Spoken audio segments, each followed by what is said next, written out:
Selamat sore yang saya hormati Bapak Dr. Nurian Bahri MSN, dosen filsafat seni rupa, kemudian rekan-rekan mahasiswa pasca sarjana seni rupa UNS. Di sini saya akan mempresentasikan tentang filsuf Martin Heidegger. Ada 4 bagian yang akan kita bahas yang di sini saya perlu presentasikan.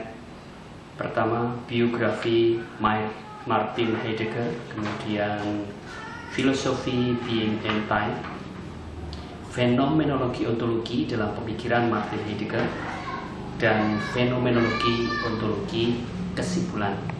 Yang pertama, masa kecil Martin Heidegger. Lahir di Marburg, Jerman pada tanggal 26 September 1889, kemudian meninggal pada 26 Mei 1976 pada usia 86 tahun.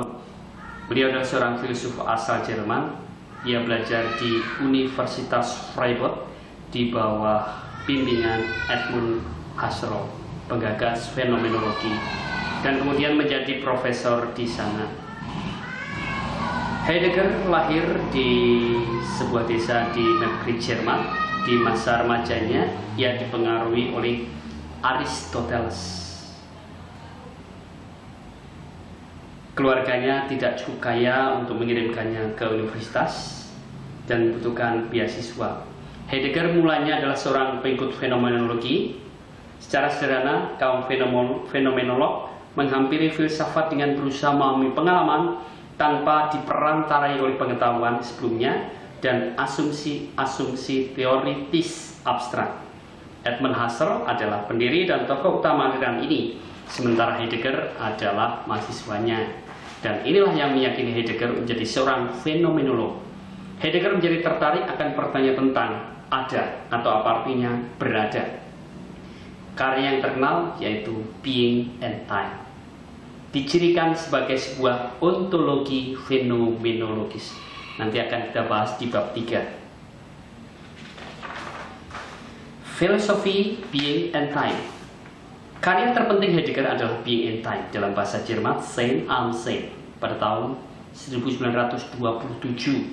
Meskipun karya tersebut hanya sepertiga dari total rencana keseluruhan, tampak dalam mengantarkan yang menunjukkan satu titik balik dalam filsafat kontinental. Karya ini berpengaruh besar dan luas serta masih menjadi salah satu karya yang paling banyak dibicarakan pada abad 20. Banyak faham filsafat seperti eksistensialisme dan dekonstruksi yang berhutang banyak pada Being and Time. Karya ini Heidegger mempertanyakan makna dari ada. Apa maknanya bila sesuatu entitas dikatakan ada? Pertanyaan adalah satu pertanyaan dasar dalam cakupan wilayah ontologi. Bagian ketiga, fenomenologi ontologi dalam pemikiran Heidegger adalah intisari dari filsuf Heidegger. Heidegger mengembangkan filsafat Husserl ke level ontologi, yaitu refleksi mengenai realitas keseluruhan sebagai ada. Heidegger adalah seorang yang sangat ahli dalam metode Sokratik. Dalam konsep kuliahnya, ia sering mengajukan pertanyaan tajam pada mahasiswanya dan sangat kritis. Proyek utama filsafat Heidegger adalah mempertanyakan makna ada. Konsep itu sendiri sudah menjadi bagian dari refleksi filsafat selama berabad-abad. Heidegger lah yang kemudian menggunakan kembali konsep tersebut di dalam filsafatnya. Apa sesungguhnya arti kata ada? Apa arti penting dari konsep itu dalam filsafat Heidegger?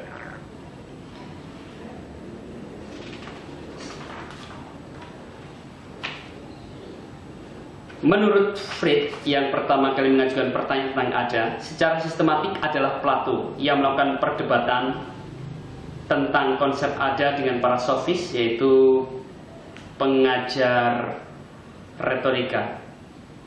Di dalam tulisannya, Aristoteles membedakan beragam ada seturut kategori pengertian. Kategori utama adalah substansi, yaitu sesuatu yang sifatnya cukup diri, tidak membutuhkan suatu apapun di luar dirinya. Sewaktu muda, pikiran Heidegger belum menyentuh upaya untuk merumuskan konsep ada sebagai sesuatu yang utuh dan universal. ia masih melihat ada sebagai sesuatu yang melekat pada benda-benda lainnya. Perkembangan pesat di dalam pemikiran Heidegger muncul ketika ia menyelesaikan karya keduanya, yakni tentang pemikiran Duns Scotus. Heidegger tertarik pada pemikiran Duns Scotus karena ia adalah filsuf pertama yang menolak kategori dan substansi Aristoteles. Bagi Scotus, sistem Aristoteles tidaklah mencukupi untuk memahami konsep Tuhan. Memang Scotus adalah seorang filsuf abad pertengahan yang berusaha memberikan pemahaman rasional terhadap konsep Tuhan. Baginya Tuhan tidak sama dengan substansi. Kebaikan Tuhan juga tidak sama dengan kebaikan di dalam benda-benda lain. Menurut Heidegger, pemikiran Scotus sudah membuka kemungkinan untuk menggambarkan refleks tentang ada yang sama sekali baru. Dalam arti ini, ada tidak hanya berlaku untuk benda-benda, tetapi juga untuk manusia. Dengan kata lain, ada menjadi bagian dari seluruh realitas, termasuk realitas hakiki manusia. Pertanyaan tentang ada bergeser menjadi pertanyaan tentang relasi antara manusia dengan dunia. Bagi Scotus, relasi antara manusia dan dunia melibatkan konsep subjektivitas. Subjektivitas membuat manusia mampu memaknai dunianya, dan proses pemaknaan itu selalu melibatkan jaringan makna yang lebih luas. Tugas filsuf menurut Heidegger adalah menjelaskan jaringan makna yang melatar belakangi tindak pemaknaan atas dunia tersebut. Jaringan makna struktur adalah realitas.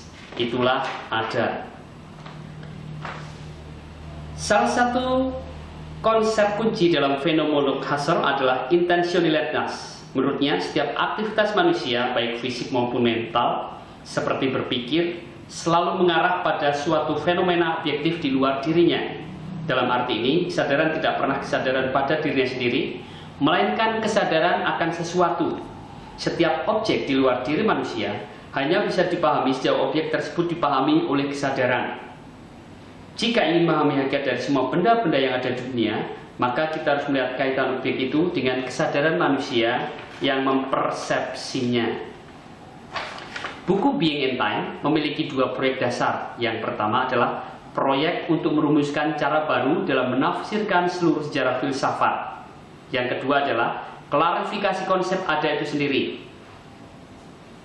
Menurut Heidegger, seluruh ajaran sejarah metafisika dan ontologi di dalam filsafat barat mengalami apa yang disebutnya sebagai kelupaan akan ada.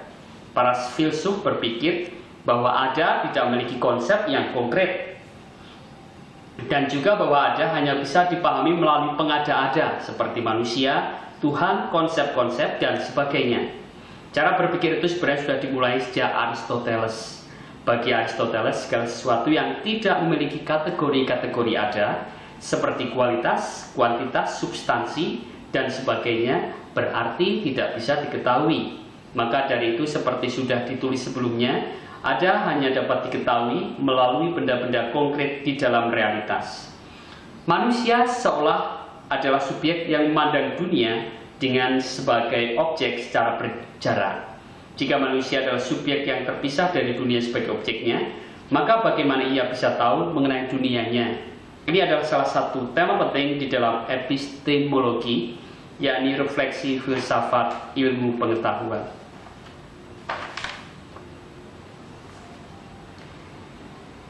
Ia pertama kali memperkenalkan konsep perawatan atau pemeliharaan, care. Memelihara sendiri adalah relasi dasar antara manusia dengan alam. Karena manusia selalu berada di dalam relasi keterlibatan dengan alam, maka sudah selayaknya ia ikut merawat dan memelihara alam itu sendiri.